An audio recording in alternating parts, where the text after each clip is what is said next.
Hey, all, Baruch Halevi, B here from Soul Centered. Soul Centered is a spiritual center for meaning, purpose, healing for anybody in the afternoon of life. That's midlife onwards, although these days I'm getting people reaching out to me from morning of life too, people who are struggling because there's a lot of struggle to be had right now. And that's what I want to talk to you today about. Um, I work with people from all religious backgrounds, spiritual inclinations, or secular or atheist, it doesn't matter to me. I say that because I still have a title to my name, Rabbi, and I'm going to share with you a teaching from this week because as a rabbi, I just can't help myself, but it's also relevant to you if you're struggling and, with COVID and um, forest fires and social upheaval and political turmoil, everybody's suffering in some capacity. This week was the day of suffering on the Jewish calendar. Earlier this week, it was Yom Kippur, as probably most of you know. What I find, I work with clients all day, every day. I'm a logotherapist, meaning-centered guidance therapy.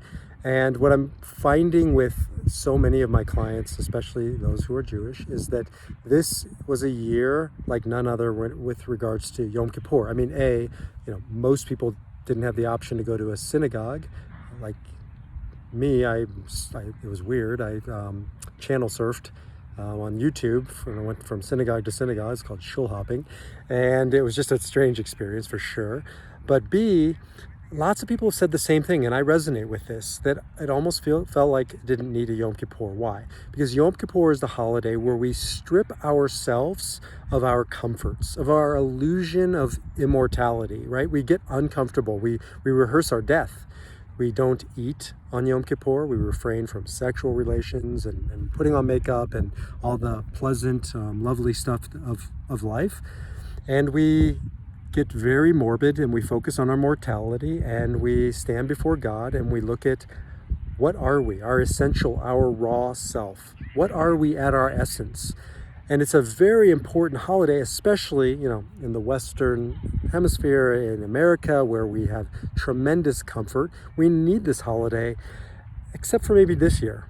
I still did it, I still fasted, but I also felt like, I don't know, it's kind of redundant. It feels like we've been doing Yom Kippur here for 6 months at this point, and no shortage of opportunities probably around us and in the near future. If you watched the debates like I did, felt like a mini Yom Kippur. Both sides, not political. It was just painful. So, we've suffered a lot, and I think it's just an important moment to stop and say, yeah, it has been like one big Yom Kippur. We have been reduced, for many of us, to our essence, not being able to escape in the ways we've always tended to escape, the comforts of society, popping into restaurants and seeing loved ones and this camaraderie, social interaction. I mean, it has been a very difficult period of time, and I think, though, not without its beauty, not without its blessings. And part of that is that we don't ever wish suffering upon anybody. But when it comes, there's only two choices. Either it's meaningless or it's meaningful. My teacher, Dr. Viktor Frankl, author of Man's Search for Meaning, father of logotherapy, says that there is always meaning within the suffering, waiting for us to uncover it, discover it. It's waiting there. And B, we are built for meaning. We need meaning. It is like oxygen to our soul.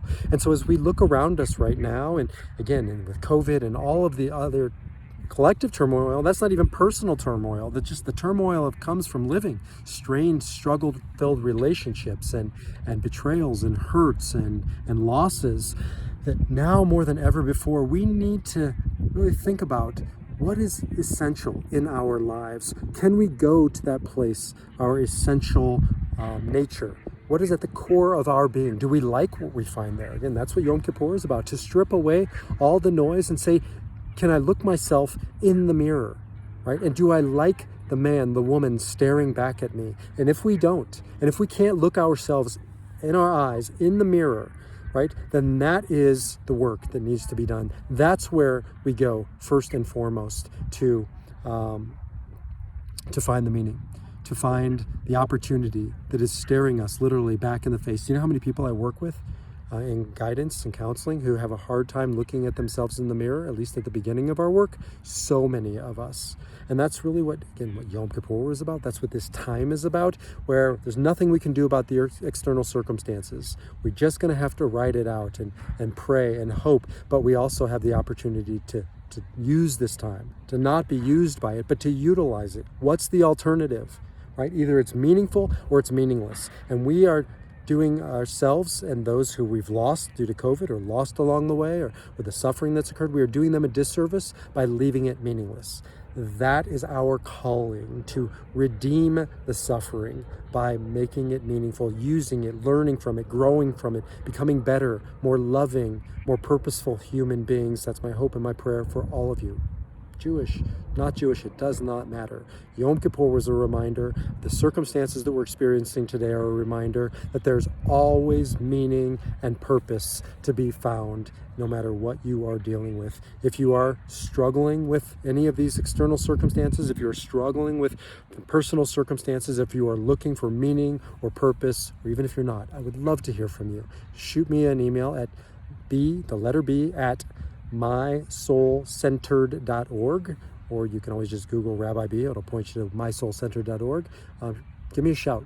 Again, would love to hear from you, whatever you're going through, and even if you're not struggling, certainly, you're always welcome to drop me a line. Until the next time, shalom, salam, namaste, and peace.